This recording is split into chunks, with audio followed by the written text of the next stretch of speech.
Hey people of the VC, it's Andy Cloudy Milder. In my last video that I published, it was an Iron Maiden ranking video with a little bit of a difference. I rated every single song on all the Iron Maiden albums and gave them a score and worked out which was the best Iron Maiden album based on the individual songs. It was an interesting experience, shall we say.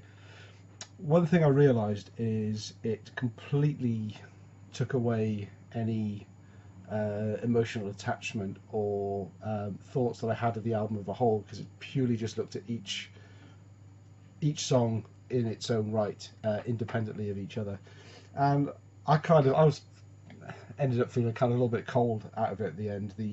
I wasn't happy with the rankings at the end. I couldn't argue with them. It was all within my scoring system, but ultimately I kind of felt a little bit disappointed by the outcome. So I thought I would come back and do more of a traditional rating album video, in which I just tell you which albums I like and why, and in that order. So this one is full of emotion. It's full of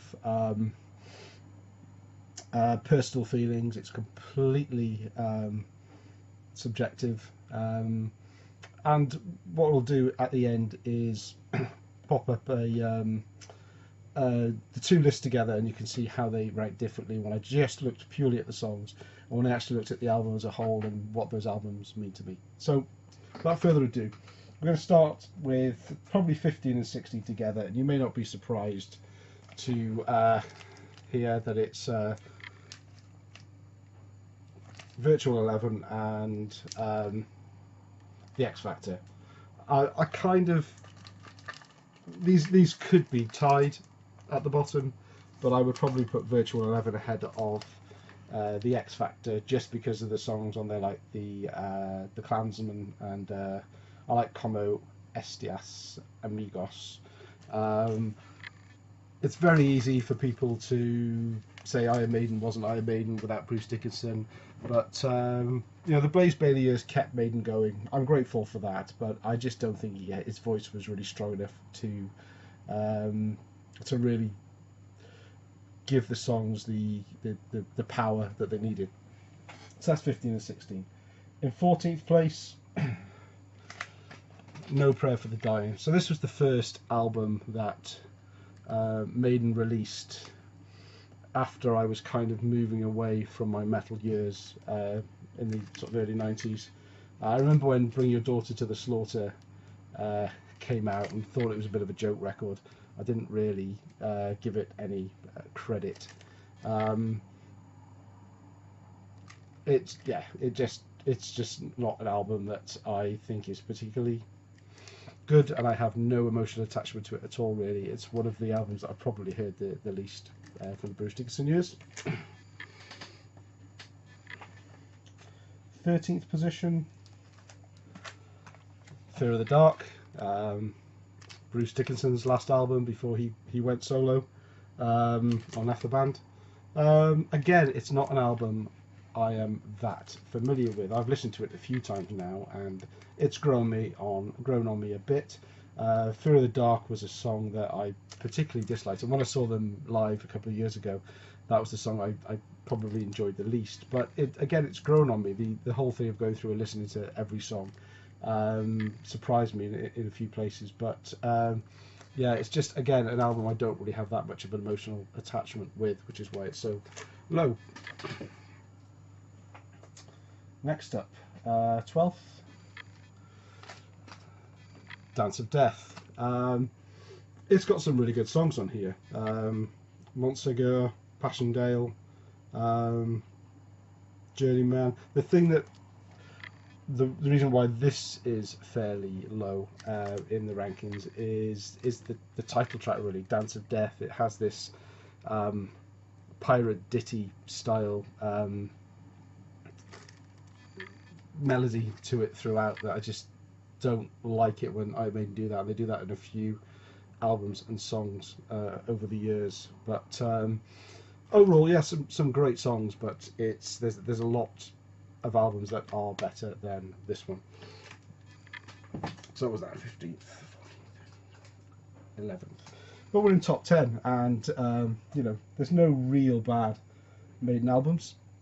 There are just some that are better than others. Somewhere in Time is number 10 for me. I've always had mixed feelings about this album. Again, there are some really, really good songs on here. I love the Loneliness of the Long Distance Runner and Alexander the Great and Heaven Can Wait and Wasted Years. They're all good songs. But the change in the sound. So I got into Maiden, but Live After Death. If I could put any album in this, Live After Death would be number one. That would be the spoiler, but it's not. It's a live album. It's not included in this ranking. But that was my first Iron Maiden album. So that was on the Power Slaves tour. I first got into Iron Maiden, or heard about Iron Maiden, when The Trooper came out, and I remember hearing that single, but I wasn't really into buying albums, so I didn't, you know, Peace of Mind wasn't something I was aware of as an album, and so I just got into Iron Maiden in around 85 in a big way, and this was the first studio album they released after, so I was just really disappointed that the band I just found and loved had completely changed their sound and brought in, you know, synth guitars and synths and things, and it just didn't sit that well with me at the time, and I've kind of always struggled with that a little bit since. It's grown on me, and I really do like the album, but because of the state of mind when I bought it, and I bought this, you know, when it came out. This is my original copy. It's always been an album that I've never just fondly thought about, to be honest with you. It's got one of the best covers of all time. There's so many references to other Iron Maiden songs and albums and venues and things throughout the years. You could stare at this cover for days and find something new every time that you look at it. But it comes in as number 10 for me. Number 9, Final Frontier. Not really too much to say on this. I enjoyed this album a lot more when I actually skip Satellite 15. The Final Frontier as a song when it gets going is pretty good, but I found because Satellite 15, the intro goes on for so long, I really don't like it at all. The music, the vocals, if you can call it, on there, by the time that had finished, I was already in a bad mood and I never enjoyed the album that much. What I found is if I actually skip Satellite 15 and go straight into the bit where the Final Frontier starts, the album is a much better listen. I'm in a much better mood as I'm listening to it. So again, it's one that has grown on me since.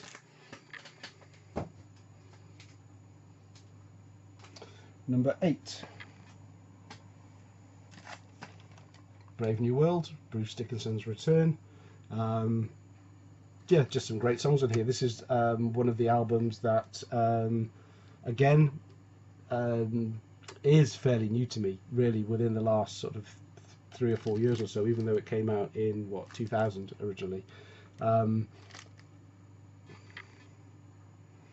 Dream of Mirrors, Out of the Silent Planet, The Wicker Man. Yeah, really good songs in here, so that's my number 8.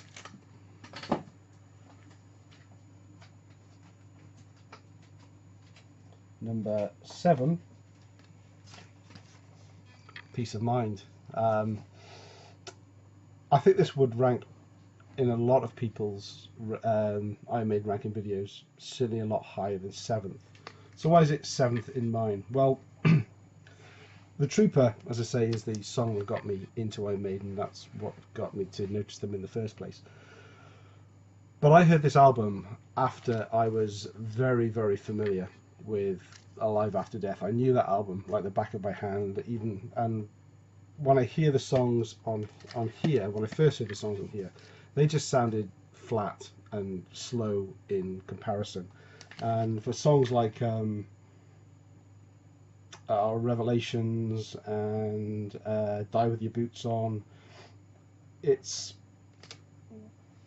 when I'm listening to this album, I'm putting in Bruce's Scream for Me Long Beach and everything on top of it, and I'm expecting to hear it. I'm so ingrained in my head that when they're not here, it kind of throws me a bit still. But I mean, it's a classic album, but it only reaches number 7 on my personal Iron Maiden love list. So at number 6, Book of Souls. A bit of a monster of an album. It's about, what, 93 minutes or so long. It's 3 records. Took me a while to get in. I had this on CD first, and as with any double CD release, it's a hard listen, and I just found it much too long. But when I bit the bullet and got it on vinyl, I actually found it was a lot easier to digest, as 6 sides. I could play one side, and having that break of getting up and turning the record over, kind of gets you into the second side and what have you. So actually having it broken up and hearing it in this way with sort of short, sharp bursts, 2 or 3 songs at a time, really got me into it. And the best thing about it is Empire of the Clouds has a whole side to itself, so I never have to play it. 'Cause it's a hard work, that one. So yeah, the Book of Souls in 6th place for me. So top 5. Now, I think this came out as number 2 when I actually listened to each song at a time, and that's Seventh Son of a Seventh Son. Again, this is a lot of people, and I know some of you are probably screaming at me now, but a lot of you have this as your number 1 Iron Maiden album. Again, it came off the back of Somewhere in Time, and even though I think it's a far better album than Somewhere in Time, I still had it in my mind that Iron Maiden should be playing the style of metal that they played before Live After Death came out. So that's why this only comes in at number 5th, and it is a brilliant album. Let's say it came 2nd in my average song rating, so it just shows it's got some great songs on there. But again, this is emotional attachment to the records, and where I was at the time I bought it, and my feelings, and the 30 odd years since then. So that's 5. In 4th place, A Matter of Life and Death.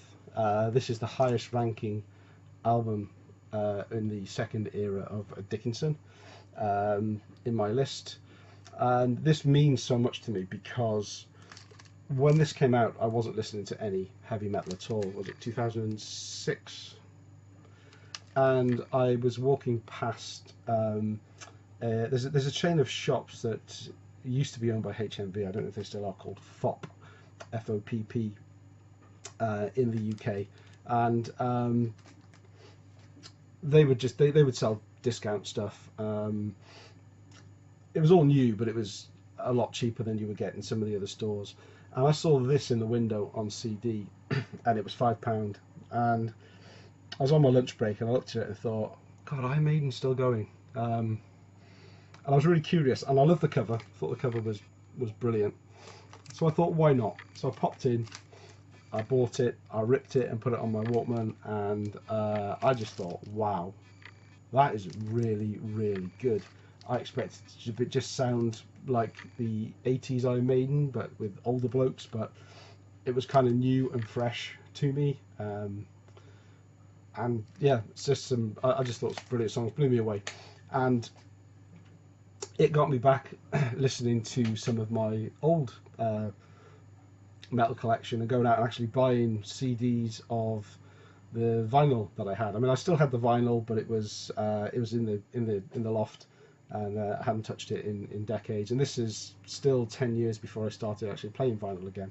But I started going back as a result of listening to this and buying up some of my the 80s classic metal stuff. And I couldn't find a lot of new metal at the time, or newer metal that I liked. But I started then picking up more of the Iron Maiden back catalogue between 2000 and here.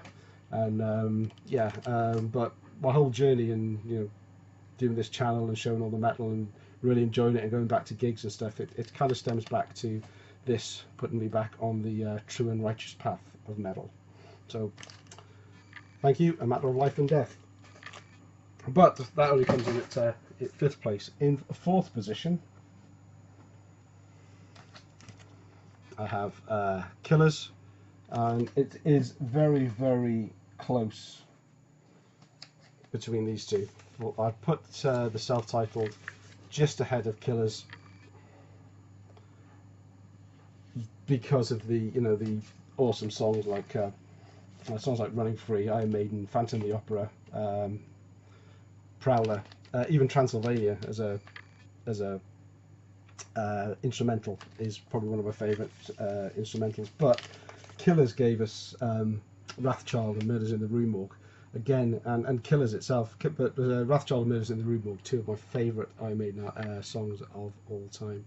And these two albums I actually continued to listen to occasionally when I wasn't listening to metal. I would kind of go back to them and put them on, and I would certainly Killers is one when I go on flights. I put that on, and it would and I could drift off to sleep listening to Killers. It was brilliant. Not because it's boring, but just because of the familiarity. So that leaves me with my top two. So we have Number of the Beast and Power Slave.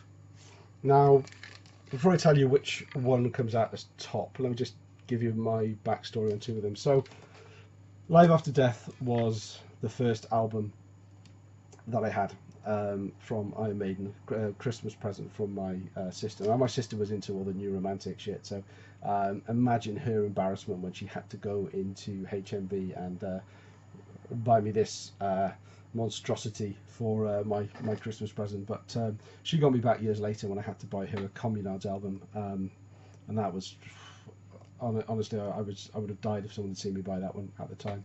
But Power Slave. Now, what I said about Peace of Mind, going back and listening to that and the song sounding flat, I didn't have such a problem with Power Slave. I mean, there's more songs on here because obviously Live After Death was touring with this. I think the songs on Live After Death are closer to the sound of this than Peace of Mind, where they'd obviously been playing those songs for a few years and they'd progressed how they were playing them live and made them better, I think, with a couple, 2 or 3 years play under their belts. Whereas Power Slave was still quite fresh from the album and the tour. So yeah, Aces High, 2 Minutes to Midnight, Power Slave, and Rhyme of the Ancient Mariner, 4 absolutely superb songs. So and I had this on, I didn't own an original copy of this back in the 80s, but I had it on a dubbed cassette, and I had it soon after Live After Death. So it was kind of one of the first Iron Maiden studio albums that I really got into.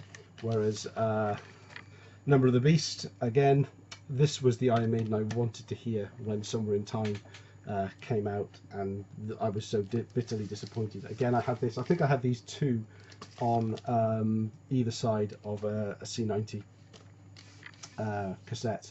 Children of the Damned, 22 Acacia Avenue, Number of the Beast, Run to the Hills, Hallowed Be Thy Name, all awesome songs. So from the first two I made out studio albums that I actually heard, they've just stayed with me and have been 1 and 2 ever since. But there can be only number one, and the number one Iron Maiden album, from the heart, none of this subjective nonsense, is Power Slave. And that also came out in the number one with the song rating video as well. So clearly this affected me, and as has always affected me, and has always been my favourite Iron Maiden album, whether subjectively or objectively, however I choose to rate them. But one thing this whole exercise has taught me is there will be no more band album catalogues rated just purely on the songs. I want to think about the albums as a whole and the memories that they have with me, and if I do any more rating videos in future, it will purely be my personal feelings about them rather than trying to objectify it at all. Anyway, hope you found that interesting. Let me know what you think in the comments, and the last few seconds of the video I'll put up a side-by-side of the two rating systems across them, and you can see how they rated across the different systems. Thanks for watching. Catch you again soon.